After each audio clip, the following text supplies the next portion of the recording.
Hi, I'm Matt Welch with Nick Gillespie. We're here on Ask a Libertarian 2012 Day in honor of the paperback publication of the Declaration of Independence, How Libertarian Politics Can Fix What's Wrong with America. Our next question comes via conversation with Reason economics columnist and known French person Véronique de Rougy. Do we have more to fear from an unrestrained majority enforcing its preferences via laws, or from narrow special interests furthering their agenda by capturing government? Excellent question, Nick. One of the great things about being a libertarian is you can choose, you don't have to make a single choice.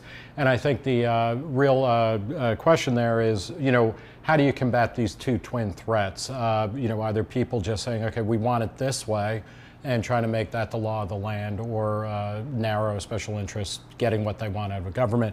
I think we have to combat two. And one thing, over the past year since the original release of Declaration, one of the things I've become more of a fan of is actually in convincing people that there are certain principles of governance that should be widely shared, disseminated, discussed, and enforced. And one of them is that majority rights don't trump all minority rights. There's always a question of where that line gets drawn, but it should be drawn more in favor of individual rights than group rights, for sure.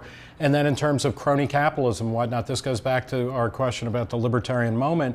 We're talking about this stuff in a way that we weren't a few years ago. That's clearly a prelude to something, maybe not the change that we want, but the change we want isn't going to happen without these conversations. I'm not one of those people who talks a lot about the genius of the Constitution. However, the genius of the Constitution is that it does enforce minority rights, or it looks out for the rights of the minority whenever government gets too big for its britches. Probably not as much as some of us would like to see it being restrained, but that's the constant tension that we have, and thankfully there is this check that is used at least some of the time to keep the majority from running roughshod over the minority. We're here for Ask a Libertarian. Keep those questions coming, and we'll see you again real soon.